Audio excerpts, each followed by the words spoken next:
पंचवटी चौकापासून लेफ्ट घ्यायचं आपल्याला. असं तुम्हाला मटक्याचे दुकान दिसतील लाईनीत. खूपच सुंदर कलाकृती आहे, बघू शकता. तर या रस्त्याने तुम्हाला सरळ जायचं आहे काळाराम मंदिरसाठी. ते काळा खडकापासून ती मूर्ती बनली आहे. ॲक्च्युली मूर्ती नाही, ते पूर्ण मंदिरच बनवलं आहे. त्यासाठीच मंदिराचं नाव काळाराम मंदिर आहे. तर बघूया ते मंदिर. काळाराम मंदिरच्या आधी हे कपाळेश्वर देवस्थान आहे. तर आधी आपण हे विजिट करूया.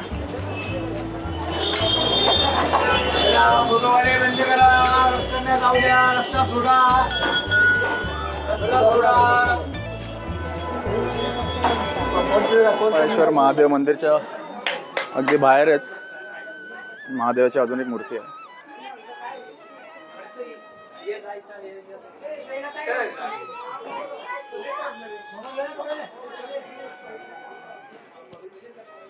मंदिराच्या चारी बाजूने छोटे छोटे खूप असे छोटे छोटे मंदिर आहेत. जसं की नागदेवताचं मंदिर आहे.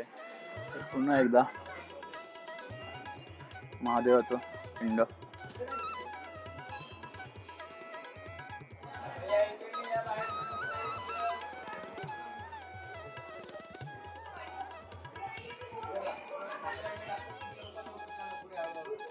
तर 15-20 मंदिर तरी असतील मंदिराच्या आजूबाजूला चारी बाजूने.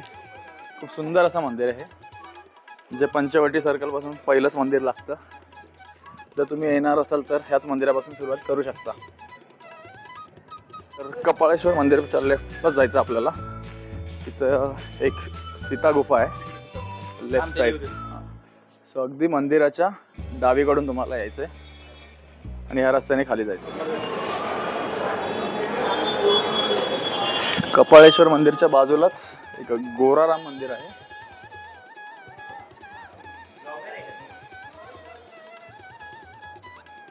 असं बाहेरूनच दाखवतो तुम्हाला. तर अजून काळाराम मंदिर अजून पुढे 500 मीटर. त्याच्या आधीच एक गोराराम मंदिर लागतं. तर असं लाकडापासून बनवलेलं आहे मंदिर आहे. स्नॅक पटत होतो.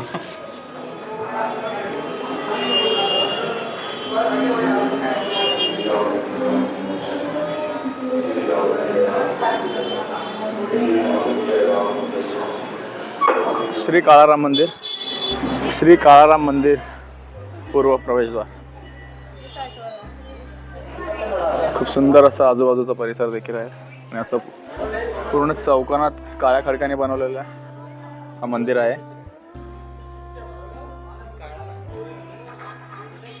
आय थिंक गोदावरी नदी आहे, राईट. गोदावरी नदीमध्ये श्रीरामाची मूर्ती सापडली होती, जी की काळ्या खडकापासून बनली होती. आणि त्यामुळेच हा मंदिर पूर्ण काळ्या खडकाने बनवलं आहे. आणि त्यासाठी त्याला काळाराम मंदिर असं नाव देण्यात आलं आहे. श्री गणपती मंदिर.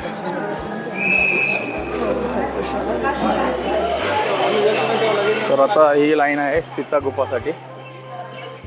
आपण आतून बघूया सीता गुफा. तर हे पंचवटी वड.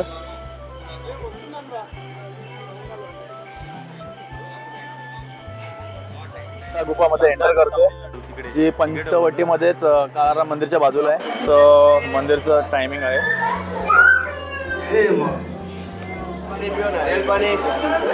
तर सीता गुफा मंदिराचं देखील काम चालू आहे. आणि इथून एंट्री इथून एक्झिट होते. खूपच छोटी अरुंद अशी गुफा होती. पण खूप छान अनुभव होता. मी गेलो मस्त छान दर्शन झालं.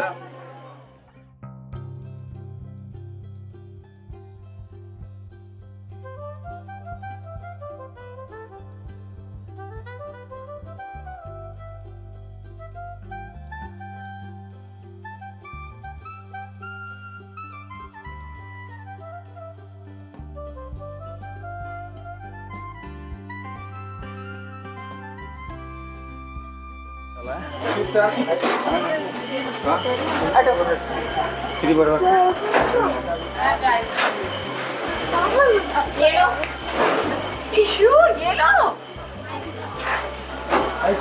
इंस्टाग्रामची रील बघून इथं आलोय. निफा वायनरीला, जे एका फॅमिलीने सुरू केलं आहे. अगदी सुंदर असं जागेमध्ये चारी बाजूनी झाडे झुडपे शेती आणि त्यात त्यांनी निफा वायनरी स्टार्ट केली आहे, जिथं ते पिझ्झा तिरामिसू आणि वाईन सर्व करतात.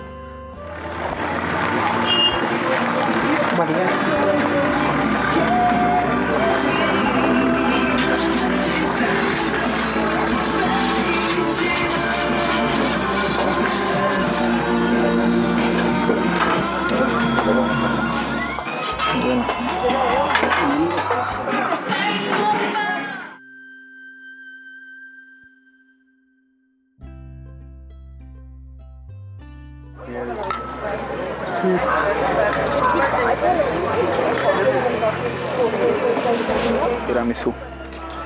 आणि ह्या ड्रिंकचं नाव काय? तर आता आम्ही आलो आहोत श्री स्वामीनारायण मंदिर, नाशिक येथे. गेटमधून एंट्री केल्यावर समुद्र मंथनचं खूप सुंदर असं स्थापन केलं आहे आणि खूप मोठं असं सुंदर असं गार्डन आहे. हा तिथं महादेवची मूर्ती पण आहे. आपण जाऊया दर्शन घेतल्यावर बघायला. आणि हे आहे स्वामीनारायण मंदिर. तर चला स्वामीनारायणचे दर्शन घेऊया. चल. आणि हे आहे श्री लक्ष्मीनारायण मंदिर. खूप मोठं असं मंदिर आहे. वर जायचं आपल्याला. मंदिराच्या भिंतीवर रामायण आणि महाभारतातील कथा कोरलेल्या आहेत. पंचवटी परिसरात गोदावरी नदीच्या काठावर वसलेले हे एक भव्य आणि सुंदर असं मंदिर आहे. हे मंदिर राजस्थानमधून आणलेल्या विशेष गुलाबी पाषाणात बांधलेले आहे. या मंदिराचे लोकार्पण ऑक्टोबर 2022 मध्ये करण्यात आले होते.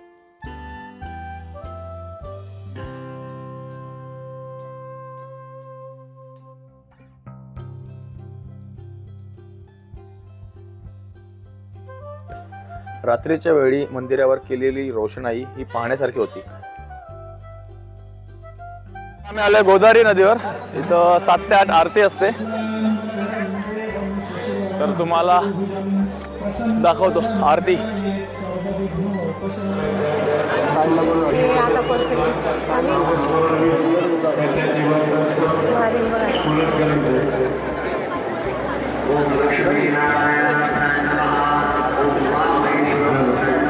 विजयोर्भूतिर्ध्रुवा नीतिर्मतिर्मम सर्वेष्वरद्धकार्येषु त्रयस्त्रिभुवनेश्वराः देवादिशन्तु नः सिद्धिं ब्रह्मेशा न जनार्दनाः विनायकं गुरुं भानुं ब्रह्म विष्णु महेश्वरान् सरस्वतीं प्रणम्यादौ सर्वकार्यार्थसिद्धिं.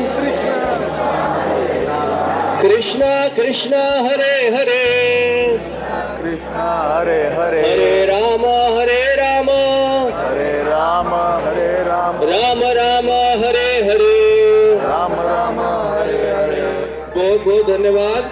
आज जब हम गोदावरी आरती में भाग लेंगे, मनुष्य समाज का मन अज्ञान से दूर हो जाए और सबको सद्बुद्धि मिले और सेवा बुद्धि मिले, इससे हम सब मिलते. विरागी पुण्य सरिते गोदावरी भगवते विरागी पुण्य सरिते.